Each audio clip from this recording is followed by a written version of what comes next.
Un chercheur sur le XVIIIe siècle, c'est quelqu'un qui va éviter les points d'exclamation.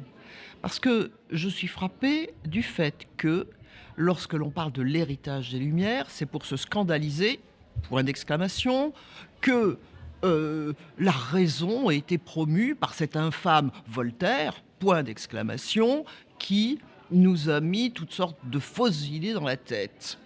Et je crois que justement Andrew Brown nous a montré ce que pouvait être une véritable recherche, c'est-à-dire quelque chose d'extrêmement rigoureux, de s'appuyer sur des textes.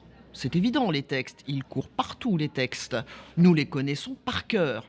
Mais justement, ce que montrait parfaitement Andrew Brown, c'est qu'il fallait revenir au texte tel que Voltaire l'avait conçu, l'avait écrit, l'avait modifié.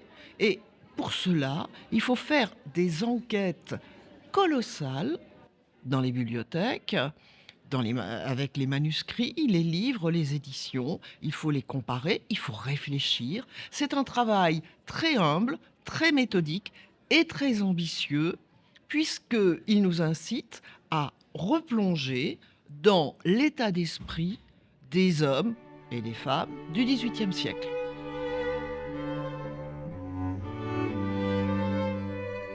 J'ai découvert en Andrew une relation organique, totale, intégrale, avec Voltaire et avec sa création, cette dernière œuvre de Voltaire, Ferney et son château. Entre le modèle Voltaire et son émule, Andrew, j'ai reconnu un même patron humain. Investis l'un et l'autre dans l'acceptation du réel, même insuffisant, même critiqué, mais assumé à la fin. La statue de Babouc, le jardin de Candide. Ils voulurent aller l'un et l'autre le plus loin possible.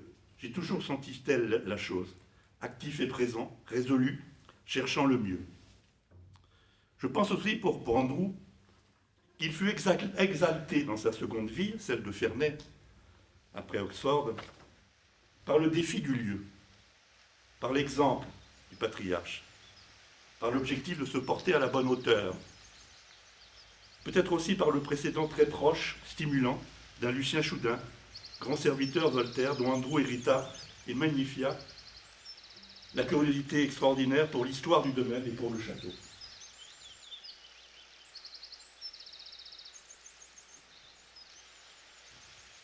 Je me promenais au château et j'ai entendu des voix tuées de rire dans les appartements de Madame Denis, qui étaient à peu près vides à l'époque. J'y ai vu deux messieurs, un très grand et mince, l'autre jovial et un peu plus corpulent, affairés autour d'une table sur laquelle étaient posés des dizaines de petits bustes de Voltaire, de toutes les dimensions, qu'ils étaient en train de ranger dans une vitrine. Le grand monsieur, dont l'accent anglais rivalisait avec le mien, était, vous l'aurez bien compris, ce cher Andrew. Il m'a aimablement expliqué qu'ils étaient en train de monter une exposition. Y aurait-il un vernissage? Ai-je demandé. Pourrais-je y assister?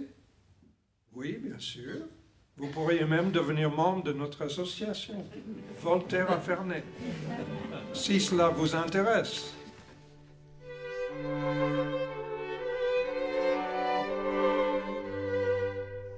Je garde un souvenir de mon premier tête-à-tête avec Andrew dans mon bureau glacial avant la Restauration. Il était circonspect et moi j'étais résolu.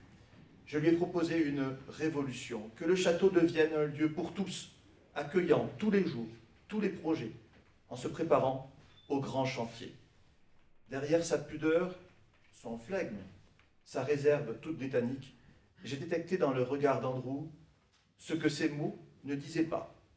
le regret, l'insatisfaction que lui et les siens, c'est-à-dire vous, viviez auparavant dans votre relation avec le château. Je reconnais que ce jour-là, j'ai éprouvé une grande admiration pour Andrew, dans son humanité, et de la peine aussi, pour ne pas dire de la colère, contre cette situation qui régnait à l'époque, marquée par les mots et les actions qui divisent, de ceux qui s'aimaient plus qu'ils n'aimaient Voltaire, l'utilisant pour se faire valoir. Andrew osa demander pour vous ce qui était un droit, cette possibilité d'espérer voir le château à la hauteur de ce qu'il incarne. Et moi, je lui ai demandé une faveur, celle de nous nourrir, de nous conseiller, de nous orienter pour l'esprit de notre action, le sens à donner pour ce grand chantier qu'il fallait préparer, autant que pour la programmation culturelle de tous les instants.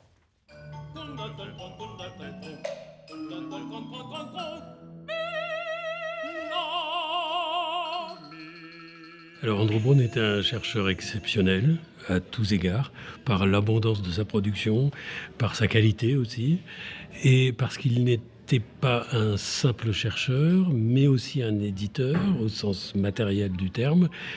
Et donc il a créé, à partir du moment où il a quitté Oxford, il a créé à Ferney, autour du château, une unité libre de recherche. On peut dire ça comme ça.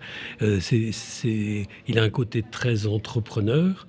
Et donc il a réuni autour de lui, grâce à des associations, sociétés, notamment la Société Voltaire, des chercheurs de l'Europe entière, parce qu'il est très ouvert sur l'extérieur, il était très ouvert sur l'extérieur. Et donc il s'est créé là une communauté de recherche autour de Voltaire très exceptionnelle, qui, autant que je sache, n'a pas d'équivalent ailleurs, et qui a été extrêmement féconde.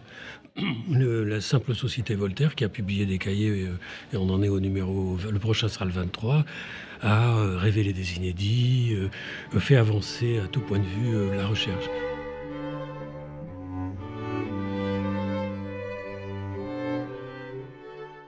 Je me souviens d'abord du Brown chercheur et du Brown éditeur. Les deux premiers que j'ai connus, il y a plus de 45 ans, étonnés, stupéfiés d'un alliage tellement rare. Les premiers échanges dont j'ai trace datent de la fin des années 70, la fin des années 70, en anglais puis en français.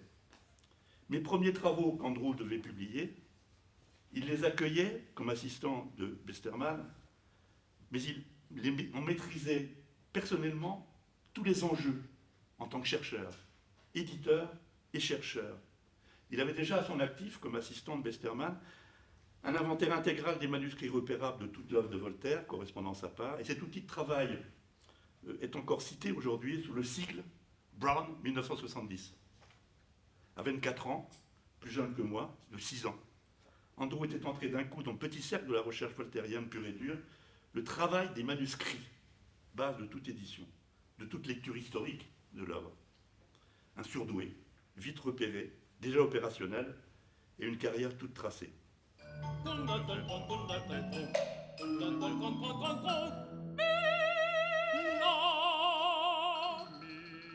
Peut-être certains ne le sont pas.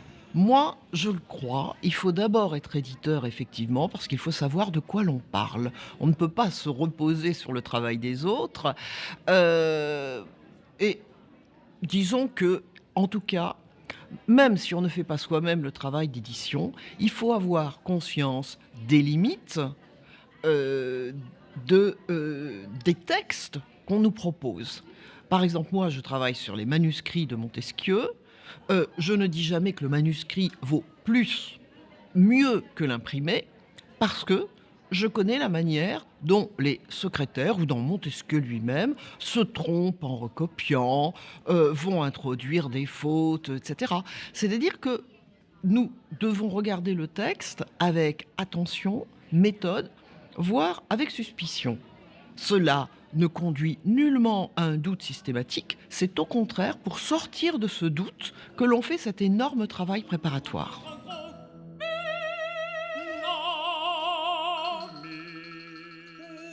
Ce qu'a fait Andrew, la Société Voltaire, les sociétés de Ferney, c'est un cas tout à fait à part. La recherche, en général, elle est plus institutionnelle. Elle se fait à l'intérieur d'établissements d'enseignement supérieur et de recherche. Et elle est peut-être dans ces établissements-là plus corsetée, plus limitée, parce qu'il y a des questions d'enseignement, de statut, etc. On est beaucoup plus libre du côté de Ferney que dans l'institution universitaire.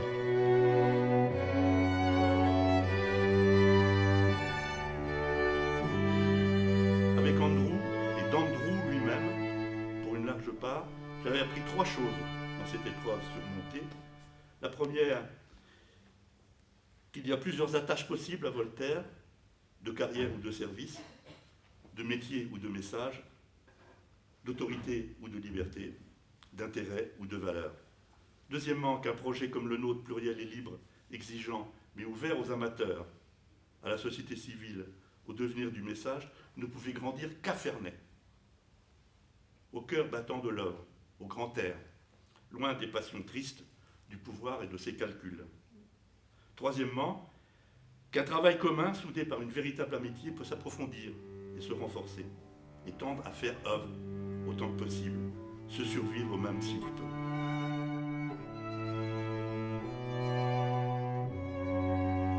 Ceci dit, les démarches sont exactement les mêmes. C'est-à-dire qu'il s'agit de faire connaître les textes, de les commenter, d'en faire des éditions. C'est quelque chose d'essentiel qui est assez mal compris souvent du public, c'est qu'un texte ne vit que si on le retravaille, que si on vérifie constamment sa conformité au manuscrit, aux intentions de l'auteur. Et chaque génération, d'une certaine façon, de chercheurs apporte une nouvelle lecture, et une lecture qui rend les textes vivants. Pour Voltaire, il y a un autre enjeu, qui est un enjeu sociétal, on pourrait dire, puisque les valeurs qu'il a prônées au XVIIIe siècle sont encore aujourd'hui des valeurs à défendre dans nos sociétés. Et donc c'est pour ça que ça a du sens. Voltaire est contesté, le plus souvent par des gens qui ne l'ont pas vraiment lu. Donc, revenons aux fondamentaux, lisons les textes, des textes qui sont très subtils, dont il faut lire tous les détails et dont il faut surtout lire l'ensemble si on veut véritablement comprendre ce que peut être un texte philosophique de l'époque des Lumières. C'est en faisant cet effort que nous deviendrons peut-être pas experts en la matière, mais au moins peut-être nous serons devenus un petit peu plus intelligents si nous nous sommes forcés à faire cet effort.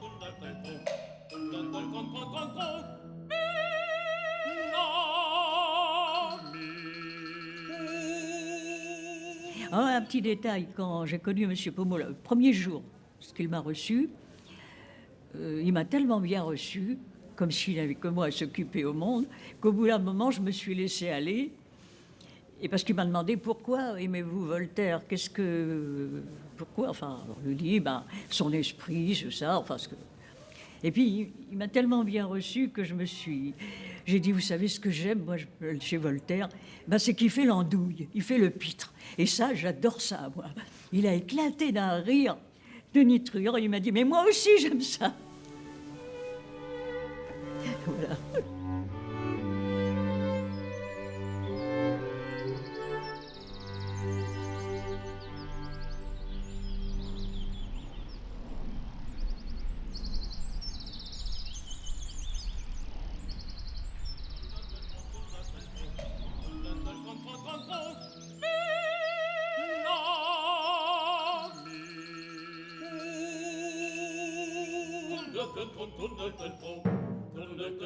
Con